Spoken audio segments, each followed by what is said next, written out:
It's Wendy from Worldwide Speak. In this video, I'd like to talk to you about noun clauses.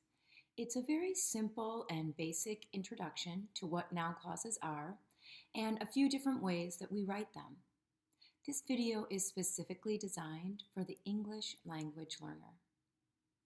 Let's get started. Okay, so before we go into the noun clause, I'd like to just talk about what a noun is. Nouns can be an animal, a person, an idea, a place, or a thing, like this cat, or the doctor, or an idea, a car, or a place, like Scotland. Now, let's talk about what a clause is. A clause is a group of words that has a subject and a verb. Let's say I wrote, I wonder. There is a subject, I, and there is a verb, wonder. And notice there's a period at the end of those two words, which makes it a complete thought, and it's a complete sentence. And we call that an independent clause because it can stand on its own. It's a complete sentence. It has a subject and a verb. Now, what if I wrote something like this? Where my cat is. That is not a complete thought. It cannot be a complete sentence. It is what's known as a dependent clause. It needs to hook on to an independent clause in order to be part of a sentence.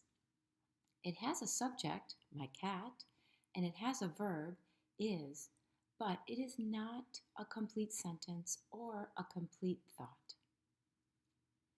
Now, we know that a noun is a person, place, thing, idea, and we know that a clause is a group of words with a subject and a verb. So, let's look at what a noun clause is. A noun clause is a dependent clause. Remember, it cannot stand alone. It needs to hook onto an independent clause or a complete thought that does the job of a noun. I wonder is a complete thought.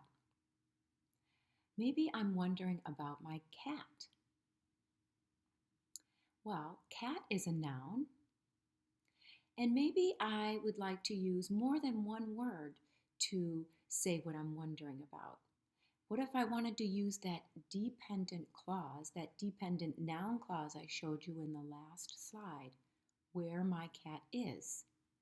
So we can combine this independent clause, I wonder, this dependent clause, where my cat is, to make a complete complex sentence with a noun clause. Where my cat is your noun clause. And it's referring to I wonder. I wonder where my cat is. Now, we know a noun is a person, place, thing, or idea, and a clause is a group of words. A noun clause is a dependent clause that does the job of a noun. So let's just take a look at how we made that noun clause sentence in the past slide, and we made it complex. In this first sentence, I say, I wonder about my cat. It's a simple sentence, and it just shows that you're thinking about your cat. What if we want to change my cat into a noun clause like we did in the last slide to make your sentence more complex? I wonder where my cat is. That noun clause makes the sentence complex and gives the person you're writing to or you're speaking to more information. There you have, my cat is just used as a noun, and where my cat is the noun clause. They do the same job. It's just that the noun clause has a subject and a verb, and it gives a little more information. Noun clauses are dependent clauses that do the job of a noun. So noun clauses can look different though. And in this video, I would like to go over 3 different types of noun clauses that we use. So I'm going to talk about noun clauses that start with question words, noun clauses that start with the words if or whether, and then last I'm going to talk about noun clauses that start with the word that. Now, this is again just a simple introduction to noun clauses. Noun clauses can be a little tricky or complex, but if you understand why we're using these and where they go in the sentence, I think you're going to be really successful at learning how to use noun clauses correctly. Now let's take a look at noun clauses that begin with a question word. Question words like who, what, where, when, why, and how. For example, we'd have a question like, what is your idea? What is your question word? Let's take a look at this first sentence that we have. The sentences have 2 different colors on purpose. The green part of the sentence is the independent clause. Remember, that can stand alone. It can be a complete sentence. And the white words in the sentence are the noun clauses. And right now, we're just looking at noun clauses that begin, that start with a question word. So the first sentence reads, please tell me what your idea is. We have a question word that begins the noun clause. It's the word what. We have a subject and we have a verb. The subject is your idea and the verb is. And all of this refers back to what you want the person to tell you. Please tell me what your idea is. That noun clause, what your idea is, gives more information and makes the sentence complex. It also, this is a fabulous thing about noun clauses, is that they can make you sound more polite and they can soften language. Do you see the difference here between what is your idea and please tell me what your idea is?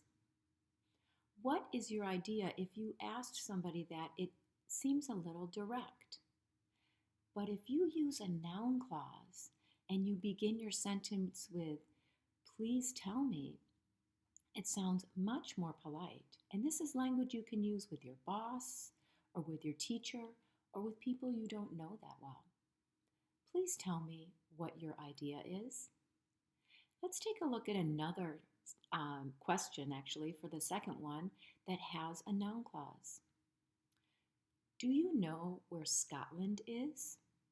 We have our question word, where. We have our subject, Scotland, and we have our verb, is. Do you know where Scotland is? Instead of just saying, where is Scotland, we can make it softer, we can make it more polite, and we can say, do you know where Scotland is?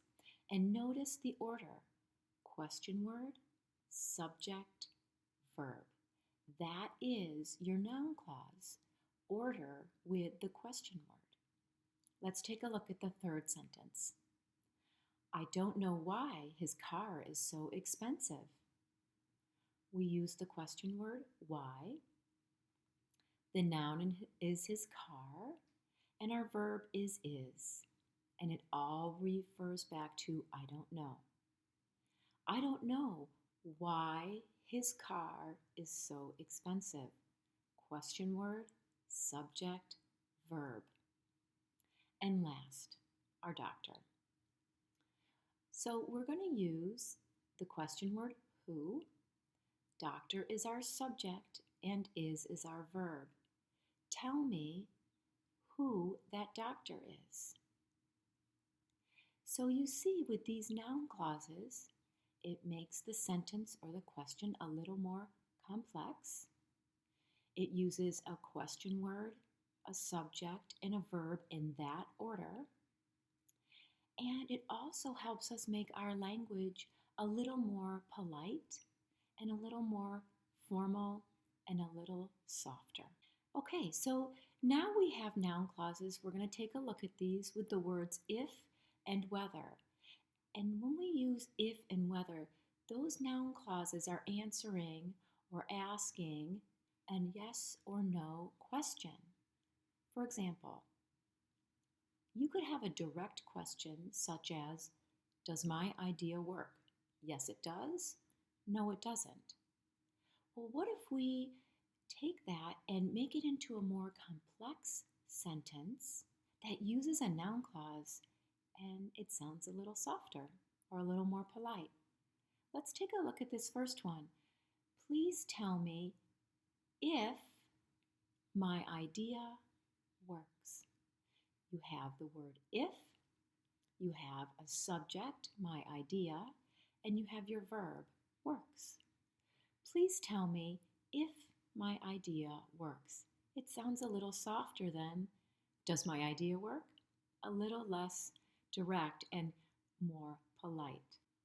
Now let's take a look at the next one.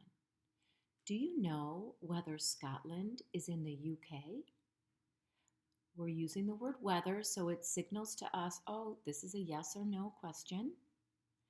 And we have our subject, Scotland, and we have our verb is. And it refers back to the question, do you know? Do you know where Scotland is? If or whether, subject, verb. Remember that order. It's extremely important. If we don't have the correct order, our noun clause is incorrect. And if it's incorrect, it will be difficult for somebody to understand you. Do you know whether Scotland is in the UK? Let's look at the third sentence.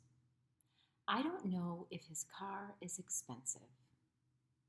We have if, we have the subject, his car, and we have the verb is. We have that noun clause order with if and whether. If, subject, and verb. And it gives us more information and it makes it more complex. I don't know if his car is expensive. So you have this whole noun clause referring back to what you don't know. And lastly, we're talking about the doctor again. We're using our word if that signals yes or no. The doctor is our subject. Works is our verb. Tell me if that doctor works here. Our whole noun clause refers back to tell me, and it makes it sound a little more polite, a little softer, and a little more formal. Tell me if that doctor works here. And last, let's take a look at noun clauses that begin or start with the word that. So when we use noun clauses that begin with the word that, I like to think of these as the brain activities. So when we start out the sentence with brain activity verbs like think, believe, suppose, assume, those thinking activities of your brain typically have the word that after them, which begins a noun clause. And again, the noun clause makes the sentence richer, it gives more information, and it makes it complex. Let's take a look at our first sentence. I think that my idea is excellent. I start the noun clause with the word that after the word think, one of those brain activity or thinking activities of the brain. My idea is our subject, is our verb, and it all refers back to I think. I think that my idea is excellent. Let's take a look at the next one. I believe that Scotland is in the UK. We have the thinking word, I believe, and then we have that. We have Scotland, which is the subject, and is, which is our verb. So that noun clause, that Scotland is in the UK, dependent clause, noun clause, refers back to what we believe. Let's take a look at the car. I suppose that his car is expensive. I'm guessing that his car is expensive. I'm thinking about it. It's a brain activity. I suppose that his car subject is verb expensive. And this noun clause refers back to suppose. And last, I assume that the doctor subject works verb here. That the doctor works here is our noun clause, and that is what we are assuming. So as you can see, the words in green, those are our independent clauses, and all of these refer to thinking activities. I think, I believe, I suppose, and I assume. And then we attach this noun clause with more information that begins with the word that. And remember our order, that, subject, verb. You must get the order correct in order for your sentence to be correct. Noun clauses are amazing. A noun clause, remember, is a dependent clause. It cannot stand alone. That does the job of a noun. Noun clauses are amazing because they can help us sound more polite, especially when we're learning another language. The language we learn in the beginning tends to be more direct and can make us sound a little, it can make us sound a little rude, or it can be less polite. And so noun clauses really help the language learner be able to express themselves like they would in their own language. And it helps them be more polite. Noun clauses make sentences more complex. It's a complex sentence if you have a noun clause. You have an independent clause and a dependent clause, which is the noun clause, attached, making your sentence stronger and giving more information.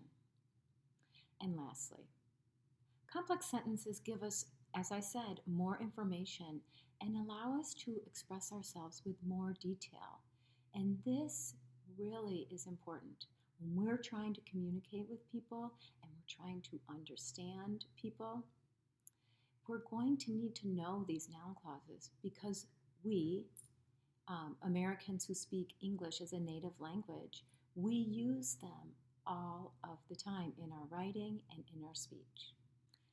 Thank you so much for watching this video. I hope it has helped you with noun clauses and understanding a little bit why we use them and what they look like.